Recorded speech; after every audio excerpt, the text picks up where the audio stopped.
ಅಂದ ಹಾಗೆ ನನ್ನ ಮಾತಿದೆ ನಡೆಸ್ಕೊಡ್ತೀರಾ? ಹಾಗಂತ ಮಾತು ಕೊಡ್ಬೇಕು. ಅಗ್ನಿ ಸಾಕ್ಷಿಯಾಗಿ ಸಾಕ್ಷಿಯಾಗಿ ತಾಯಿ ಕಟ್ಟಿಸಿಕೊಳ್ಳುವ ನಿನ್ನ ಮಾತು ಈಡೇರಿಸದೆ ಹೇಳುತ್ತಿಲ್ಲ ನೋಡಿ, ಹಾಗಂತ ಮಾತು ಕೊಡಿ ಮೊದಲು. ನೋಡಿ, ಬಹಿರಂಗದಲ್ಲಿ ನೀವು ನನ್ನ ಕೊನೆಗೆ ತಾಳಿ ಕಟ್ಟಿ ನೀವು ನನ್ನ ಪಾಲಿಗೆ ಪತಿಯಾದ್ರೂ ಕೂಡ ಸ್ವಲ್ಪ ದಿವಸದ ಮಟ್ಟಿಗೆ ನಾವು ದೂರ ಇರಬೇಕಾಗಿದೆ. ನಾವು ಒಂದೇ ಕೋಣೆಯಲ್ಲಿದ್ರು ಕೂಡ ನನ್ನ ಹಾಸಿಗೆನೇ ಬೇರೆ, ನಿಮ್ಮ ಹಾಸಿಗೆನೇ ಬೇರೆ. ಸ್ವಲ್ಪ ದಿನ ಹಾಗಂತ ಮಾತನಾಡಿಸ್ಕೊಡ್ತೀರಾ? ಹೊರಗಿನ ಪ್ರಪಂಚಕ್ಕೆ ಮಾತ್ರ ನಾವಿಬ್ರು ಸತಿಪತಿಗಳಾಗೋಣ, ಏನಂತೀರಾ? ಊರ್ಮಿಳ, ಈ ವಿಷಯವನ್ನು ನೀನು ಮೊದಲೇ ಏಕೆ ಹೇಳಲಿಲ್ಲ? ಹೇಳಲಿಕ್ಕೆ ನನಗೆಲ್ಲ ಅವಕಾಶ ಕೊಟ್ರಿ. ಮದುವೆ ಗಡಿಬಿಡಿಯಲ್ಲಿ ಆಗ್ಬೋಯ್ತು. ನಾನೇನು ಸುಮ್ಮನೆ ಹೇಳ್ತಿಲ್ಲ. ಈ ಧರ್ಮ ತುಂಬಿದ ಮನೆ ಸದಾ ಕಾಲ ಖುಷಿಯಾಗಿರ್ಲಿ ಅಂತ ಆ ದೇವರಿಗೆ ನಾನು ಹರಕೆ ಹೊತ್ತಿದ್ದೇನೆ, ವ್ರತ ಮಾಡ್ತಾ ಇದ್ದೀನಿ. ಹಾಗಾಗಿ ಸ್ವಲ್ಪ ದಿವಸ ದಯವಿಟ್ಟು ನನ್ನಿಂದ ದೂರ ಇರಿ. ಯಾವ ದೇವರಿಗೆ ವ್ರತ ಹಿಡಿದಿರ್ವಿ?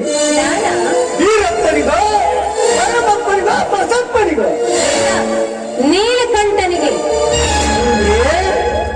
ಇದು ಊರಿನ ಸೊಕ್ಕಿನ ಶ್ರೀಮಂತ ಆ ಕಾಳಿಂಗ ರಾಯನ ಅಣ್ಣನ ಮಗ ಅಯೋಗ್ಯ ನೀಲಕಂಠನಿಗೆ ತಾನೇ. ಇಲ್ಲೇ ನೋಡಿ, ನೀವು ನನ್ನ ತಪ್ಪಾಗಿ ತಿಳ್ಕೊಂಡ್ರು. ಸಾಕ್ಷಾತ್ ಆ ಪರಮಾತ್ಮನಾದ ನೀಲಕಂಠನಿಗೆ ನಾನು ರಥ ಹಿಡಿತೀನಿ ಅಂತ ಹೇಳಿದ್ದೆ. ದಯವಿಟ್ಟು ಈ ನನ್ನ ರಥ ಮುಗಿಯುವವರೆಗೂ ನೀವು ಅಲ್ಲಿ, ನಾನು ದಯವಿಟ್ಟು ಶಿವರಾತ್ರಿನ ದೂರ ಐತಿ. ಈಗ ಸ್ವಲ್ಪ ಜಾಗರಣೆ ಮಾಡ್ಬಿಡ್ತೀರೇನ್ರಿ? ಆಯ್ತು, ನೀನ್ ಹೇಳಿ ಮನೆಗೆ ಊಟವಿಲ್ಲದಿದ್ರು ಉಪಹಾರ ಮಾಡುವುದು ಒಳ್ಳೆಯ? ಇದಕ್ಕೆ ಕಣ್ಣು ಇಲ್ಲ, ಖಂಡಿತವಾಗಿ ಇದೆ. ನಿನ್ನ ಅತಿ ಭಕ್ತಿಗೆ ಮುಕ್ತಿ ಸಿಗುವುದೆಂದು ನಾನು ಕಾಡಿ. ಅಯ್ಯೋ ದೇವರೇ,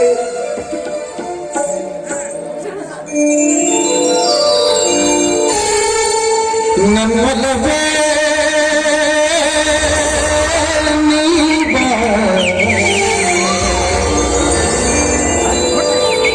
ನನ್ನ ಚಲವೇ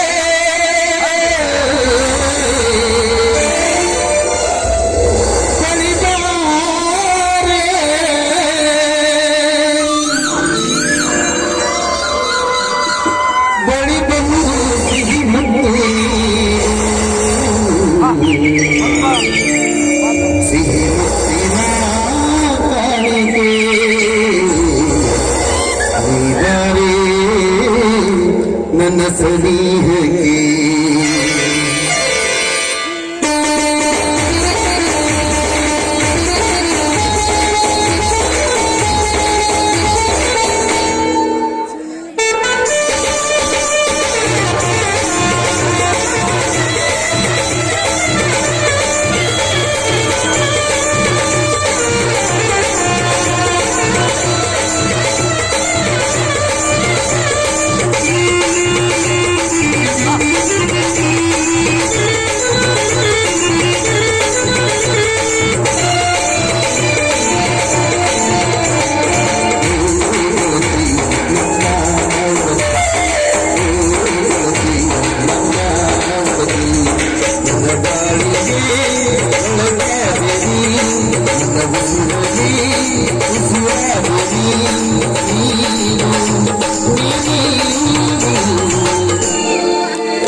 ನೀನಂದ್ರೆ ತುಂಬಾ ಇಷ್ಟ.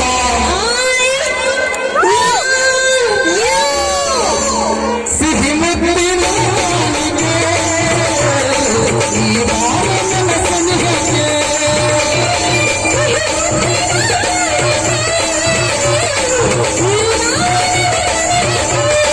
ಈ ಬಾಳ ನನ್ನ ಸನಿಹಕ್ಕೆ.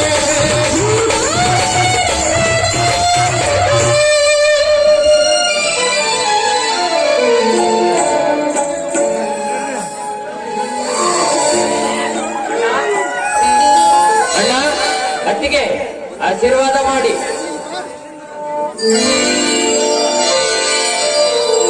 ನಮ್ಮ ಸಂತೋಷ. ಯಾಕೆ ಇಷ್ಟೊಂದು ಅಡ್ಜಸ್ಟ್ ಮಾಡ್ತಿದ್ದೆ? ಇನ್ನೊಂದೆರಡು ದಿವಸ ಇಟ್ಟು ಹೋಗ್ಬೋದಿತ್ತಲ್ವೇ? ಅಣ್ಣ ಈಗಾಗಲೇ ಕೋಚಿಂಗ್ ಸೆಂಟರ್ ನಲ್ಲಿ ಕ್ಲಾಸ್ಗಳು ಪ್ರಾರಂಭವಾಗಿದೆ ಅಂತ ಮೆಸೇಜ್ ಬಂದಿದೆ ಅಣ್ಣ. ನನ್ನ ಸಹಪಾಠಿಗಳು ಹಾವೇರಿ ಬಸ್ ಸ್ಟಾಪ್ ಅಲ್ಲಿ ಕಾಯ್ತಾ ಇದ್ದಾರೆ ಅಣ್ಣ. ಯುದ್ಧ ಎನ್ನುವುದು ಕಲ್ಲು ಬಂಡೆ ಇದ್ದ ಹಾಗೆ.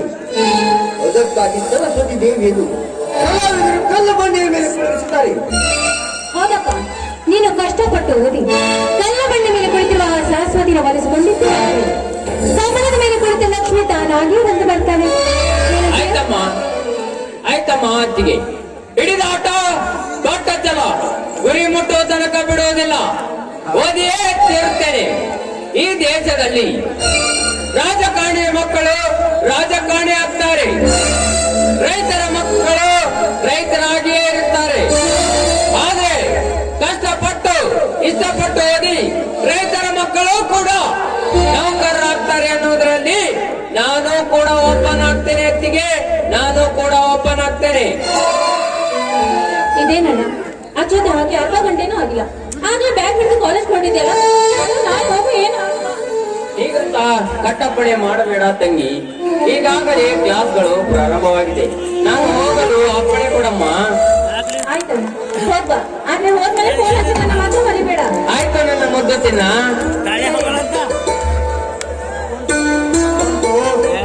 ವಿದ್ಯೆ ಕಲಿಯಲು ಬಾಲ್ಯವೇ ಹದಗಾಲ. ಆದ್ದರಿಂದ ನೀನೇನಾಗಬೇಕೆಂದು ಶ್ರಮ ವಹಿಸಿ ಓದಿ ಒಳ್ಳೆ ರ್ಯಾಂಕ್ನಲ್ಲಿ ಪಾಸ್ ಆಗಪ್ಪ. ಒಳ್ಳೆ ರ್ಯಾಂಕ್ನಲ್ಲಿ ಪಾಸ್ ಆಗು. ನಾನು ಗುರುವಾಗಿರುತ್ತೇನೆ. ತೆಗೆದುಕೊಳ್ಳಪ್ಪ ಈ 10,000 ರೂಪಾಯಿ ಹಣವನ್ನು. ನನ್ನ ಖರ್ಚಿನಲ್ಲಿ ಇಟ್ಟು. ಆಯ್ತು ಮಾವ, ನಿಮ್ಮ ಆಶೀರ್ವಾದ ಸದಾ ನನ್ನ ಮೇಲೆ ಇರಲಿ. ಓದಿ ಒಳ್ಳೆ ಹೆಸರು ತೆಗೆದುಕೊಳ್ಳಬಾರಪ್ಪ. ಆಯ್ತು ಮಾವ.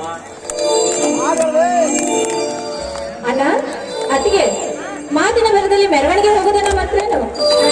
ಮಾತು ದೇವಸ್ಥಾನ ಹೋಗೋಣ, ಬಾಜಾ ಭಜಂತ್ರಿ ಅವ್ರು ಕಾಯ್ತಾ ಇದ್ದಾರೆ. ಹಾಗೆ ನಡೆಯ ಮಾತಂಗಿ ಹೋಗೋಣ. ಮೆರವಣಿಗೆ ಬೇರೆ ಮಾಡ್ತೀರಿ? ಸರಿ ಸರಿ ಬರ್ರಿ ಮೆರವಣಿಗೆ ಹೋಗೋಣ. ಗಾಡಿ ರೆಡಿ ಇದೆ.